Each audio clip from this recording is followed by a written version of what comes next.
समुद्र मंथन के समय हलाहल के निकलने के पश्चात यानी कि बाद दरिद्रता की और उनके बाद लक्ष्मी जी की उत्पत्ति हुई। इसीलिए दरिद्रता को ज्येष्ठ भी कहा जाता है। ज्येष्ठा का विवाह दुस्सह ब्राह्मण के साथ हुआ। विवाह के बाद दुस्सह मुनि अपनी पत्नी के साथ विचरण करने लगे। जिस देश में भगवान का उद्घोष होता, होम होता, वेद पाठ होता, भस्म लगाए हुए लोग होते, वहां से ज्येष्ठा दोनों कान बंद कर करके दूर भाग जाती थी, यानी कि दरिद्रता दूर भाग जाती थी। यह देख करके दुस्सह मुनि उद्विग्न हो गए। उन दिनों सब जगह धर्म की चर्चा और पुण्य कृत्य हुआ ही करते थे, यानी कि सब लोग धार्मिक प्रवृत्ति के थे, पूजा पाठ किया करते थे। इसीलिए दरिद्रता भागते भागते थक गई। तब उसे दुस्सह मुनि निर्जन वन में ले गए। ज्येष्ठा डर रही थी कि मेरे पति मुझे छोड़ करके किसी अन्य कन्या से विवाह न कर लें।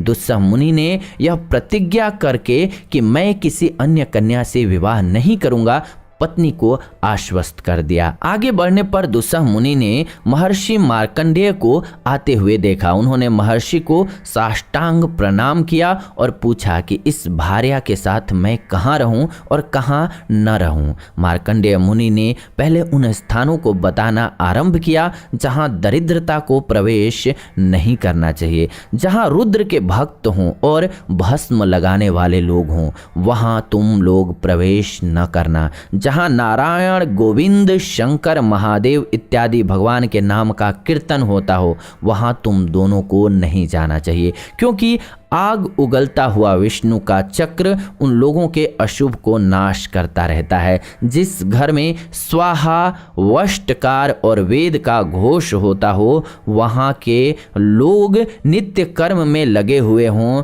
जहाँ के भी लोग हों वो भगवान की पूजा में लगे हुए हों, उस घर को आपको त्याग देना चाहिए, यानी कि दरिद्रता को वहाँ नहीं जाना चाहिए। जिस घर में भगवान की मूर्ति हो, गायें हो, भक्त हों, उस घर में भी तुम दोनों को नहीं घुसना चाहिए।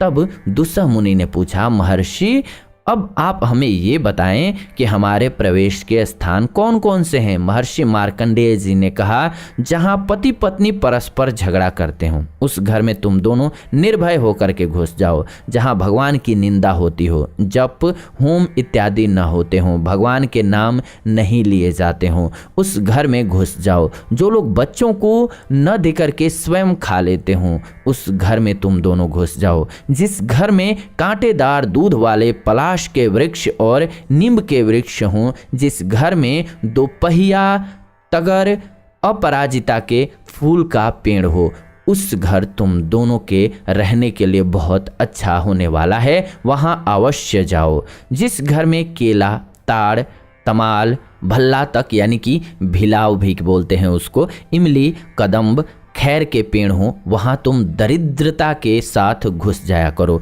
जो स्नान इत्यादि मंगल कृत्य न करते हों, दांत मुख साफ नहीं करते हों, गंदे कपड़े पहनते हों, संध्या काल में सोते या खाते हों, जुआ खेलते हों, ब्राह्मण के धन का हरम करते हों, नाश करते हों, दूसरे की स्त्री से संबंध रखते हों, हाथ पैर न धोते हों, उन घरों में दरिद्रता के साथ तुम जा सकते हो। मार्कंडेय ऋषि के चले जाने के बाद दुस्सह ने अपनी पत्नी दरिद्रता से कहा, ज्येष्ठे तुम इस पीपल के वृक्ष के नीचे बैठ जाओ, मैं रसातल जाकर के रहने के स्थान का पता लगाता हूँ। दरिद्रता ने पूछा, नाथ तब मैं खाऊंगी क्या, मुझे कौन भोजन देगा। दुस्सह ने कहा, प्रवेश के स्थान तो तुझे मालूम ही हो गए हैं, वहां घुस करके खा पी लेना। हाँ, यह याद रखना कि जो स्त्री पुष्प, धूप इत्यादि से तुम्हारी पूजा करती हो, उसके घर में मत घुसना। इतना कह करके दुस्सह रसातल में चले गए। ज्येष्ठा वहीं बैठी हुई थी कि लक्ष्मी के साथ भगवान विष्णु वहां आ गए। ज्येष्ठा ने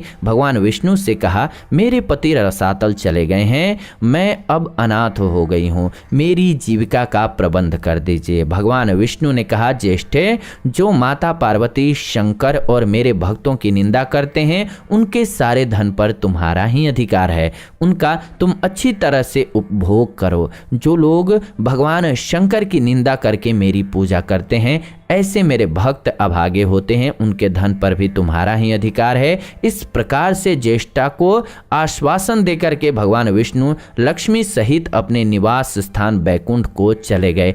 इससे हम सभी ने सीखा क्या, व्यवहारिक रूप में भी बात करें दोस्तों तो व्यवहारिक रूप से भी हमें ध्यान देना चाहिए कि घर में अगर बीमारी होगी, अगर रोग का जन्य कारक होगा, यानी कि कांटेदार पौधे होंगे, सफाई नहीं होगी, परिवार में प्रेम नहीं होगा, लड़ाई होगा, तो स्वाभाविक सी बात है बीमारियां होंगी और पैसा जाएगा, मुकदमा में जाएगा, लड़ाई में जाएगा, सुख शांति नहीं होगी तो पैसा आने की जगह जाएगा ही। ये नॉर्मल भी बात है, व्यवहारिक बात है। अगर इसको ऐसे भी समझे तो घर में कलह नहीं करना चाहिए, नहीं तो दरिद्रता का वास होता है। कहाँ कहाँ दरिद्रता का वास होता है और कहाँ लक्ष्मी जी का हमने आपको बताया। तो इसी के अकॉर्डिंग अपने घर को मंदिर समान स्वच्छ, सुंदर और खुशनुमा बनाइए ताकि आपके घर खुशहाली आए और माँ लक्ष्मी का वास हो, ना कि ज्येष्ठा यानी कि दरिद्रता का निवास हो। तो ये आज की वीडियो रही। ऐसी ही नई वीडियो हम इस चैनल के माध्यम से लेकर के आते रहते हैं। ऐसी नई वीडियो के लिए चैनल को सब्सक्राइब करके बेल नोटिफिकेशन को ऑन कर लीजिए